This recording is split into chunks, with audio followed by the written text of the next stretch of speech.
Now that we've introduced matrix transformations as a type of function that takes a vector as an input and then multiplies it by a matrix to map it into some other vector, well, we're thinking about functions, so it makes sense to ask if we can compose matrix transformations and what that looks like. If you need an introduction to matrix transformations in general, link in the description to my video on that. Just like any two functions, we can indeed compose two matrix transformations. So for example, a matrix transformation TA could take a vector x from Rn and map it into Rk. Then we could have this other matrix transformation, TB, which takes that TA of x image from Rk and maps it to another vector in Rm. That resulting vector would be the composition TB circle TA. So performing both of those matrix transformations successively, TA and then TB, that is the composition of the transformations, denoted like this. And again, it's pronounced TB circle TA of x. And it's defined very naturally like this. TB circle TA of x is equal to TB of TA of x. So to evaluate this, we plug x into this transformation, TA, and then that image gets plugged into TB. The composition of two matrix transformations is to just perform the transformations successively. That's the composition. A natural question to ask is a composition of matrix transformations a matrix transformation? We've seen that not all transformations are matrix transformations. So if we compose two matrix transformations, does that give us another matrix transformation? Turns out it does, and we'll prove it now. We previously proved this theorem, link in the description, that a transformation is a matrix transformation if and only if it satisfies the homogeneity property and the additivity property. So we'll use this theorem to prove that a composition of matrix transformations is also a matrix transformation by proving it satisfies these two properties. Furthermore, we'll prove that the standard matrix for the composition of matrix transformations is the product of the matrices from the component functions. Hopefully this feels pretty reasonable. Since a matrix transformation is just multiplying by a matrix, the composition of two matrix transformations is indeed a matrix transformation because it's just multiplying by the product of the two matrices. So getting into the proof, here is the proof for additivity and the proof for homogeneity. In each case, we have two arbitrary vectors from the domain Rn, say x and y, and then we just repeatedly apply the homogeneity and additivity properties of TA and TB individually, because we know that TA and TB are matrix transformations, so they satisfy these properties, and we can just use those properties to prove both of these results. I'll walk you through the details for additivity. Homogeneity is similar. TB circle TA of x plus y, by definition of the composition of the transformations, is TB of TA of x plus y. We have x plus y in the TA transformation, but TA is a matrix transformation, so it has the additivity property, and we can split this sum into TA of x plus TA of y.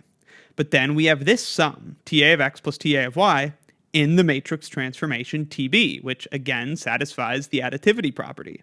Hence, we can split this up as TB of TA of x plus TB of TA of y. But then, by definition of the composition of the transformations, this is just TB circle TA of x, and this on the right is TB circle TA of y. So, indeed, TB circle TA of x plus y is TB circle TA of x plus TB circle TA of y. So it does satisfy the additivity property, and similarly we show that it satisfies the homogeneity property. So indeed, the composition of two matrix transformations is itself a matrix transformation, which leaves the question, what is the standard matrix for the composition? Well, since we just proved that the composition is a matrix transformation, we know that it has a standard matrix. There is a M by N matrix C so that TB circle TA equals TC. It does have a standard matrix. Note the dimensions of this standard matrix, M by N. M, the number of rows, is the codomain of the second transformation in the composition. And N, the number of columns of the standard matrix, is the dimension of the domain of that first composition. This is because the standard matrix for the composition will need M equations to describe how to calculate the M components that are in an M-dimensional vector. And it will have n columns because there are n variables from Rn that could be plugged in. All right, coming back down to the proof, we know that Tc of a vector x is equal to Tb circle Ta of x because we've taken C to be the standard matrix for this composition. So Tc of x equals Tb circle Ta of x. But then by definition, that's Tb of Ta of x. But then by definition of a matrix transformation, Ta of x is just the matrix A times the vector x. But similarly, Tb of Ax is just the matrix B times A times x. By the associativity property of matrix multiplication, this is equal to B times A times the vector x. But certainly that is the matrix transformation TBA of x. Thus, we see that Tc of x equals TBA of x. And we've previously proven that the standard matrix for a matrix transformation is unique. Link in the description to that proof. Hence, it must be that C equals BA. If C is a standard matrix for TB circle TA, well, C must be the product of the standard matrices for those individual transformations, B times A, which feels pretty reasonable. Now that we know how to find the standard matrix for a composition of matrix transformations, let's go ahead and do an example. Let T1 be the matrix transformation from R cubed to R squared, and T2 be the matrix transformation from R squared to R cubed. We could also call these linear transformations because, as we've previously proven, a transformation from Rn to Rm is a matrix transformation, if and only if it is a linear transformation. And let's say that these transformations are given by these equations. We are asked to find the standard matrices for T2 circle T1 and T1 circle T2. We know that will require us to find the standard matrices for the individual transformations and then multiply them together. Before we do that, let's quickly think about dimension here. T2 circle T1, for example. We know that the dimensions of the standard matrix for T2 will be 3 by 2 because the codomain is R cubed and the domain is R squared. Similarly, the dimensions of the standard matrix for the transformation T1 will be 2 by 3 because the codomain is R squared and the domain is R cubed. Thus, we see that we will be able to multiply these standard matrices together, and the dimensions of the standard matrix for the resulting composition will be 3 by 3. That's just nice to be aware of. Let's go ahead and find the standard matrices for T2 and T1 so that we can find the standard matrices for the compositions. We've previously seen how the standard matrix for a matrix transformation depends completely on how that transformation transforms the standard basis vectors of the domain.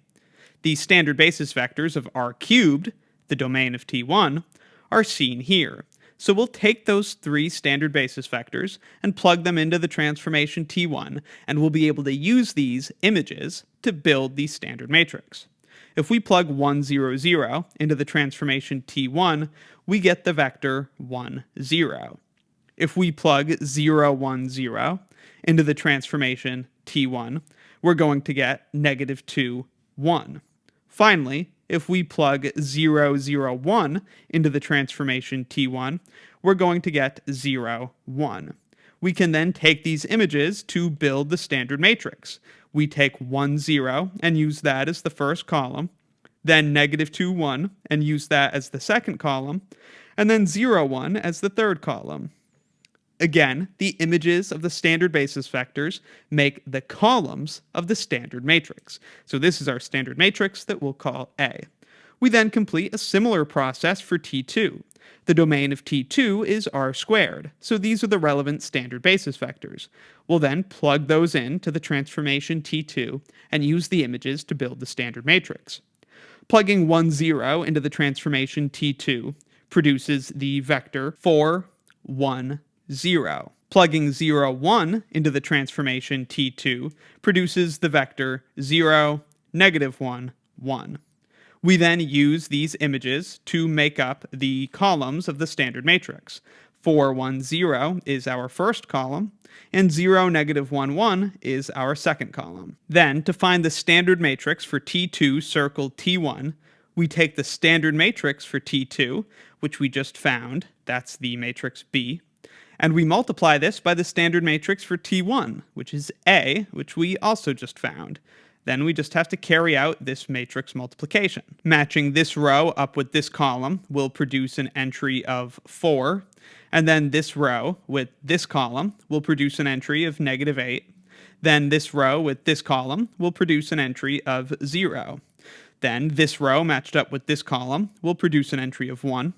This row matched up with this column will produce an entry of negative 2 minus 1, so negative 3. This row matched up with this column will produce an entry of negative 1. This row matched up with this column will produce an entry of 0. This row matched up with this column will produce an entry of 1, and this row matched up with this column will produce an entry of 1. So this is the standard matrix for the composition T2 circle T1. Just as we previously discussed, it has dimensions 3 by 3. So the effect of composing these two transformations in this order on a vector is actually to just multiply the vector by this standard matrix. In a similar way, we can calculate the standard matrix for T1 circle T2, except instead of doing B times A, like we just did, we have to do A times B. And so we can see whether or not the transformation is going to commute will depend entirely on whether or not the matrices commute. In general, matrix multiplication we know is not commutative, so we would not expect the composition of matrix transformations to be commutative either, since it relies on matrix multiplication. Beginning this process, we match this row up with this column, which is going to produce an entry of 4 minus 2, so 2. Then this row with this column, which will produce an entry of positive 2. Then this row with this column, which will produce an entry of 1, and then this row with this column, which will produce an entry of 0. So this is the standard matrix for the composition T1 circle T2. The effect of composing T1 and T2 on a vector x is to just multiply that vector x by this standard matrix. Certainly, the composition T1 circle T2 is different from the composition T2 circle T1. We can see their standard matrices are different. The order does matter. So once again, since AB, a matrix product, doesn't generally equal BA, that product in the other order, matrix composition TA circle TB doesn't generally equal the opposite order TB circle TA. That is, the composition of matrix transformations is not commutative. But in the future, we'll see some examples of non-commutative transformations and some that actually do commute.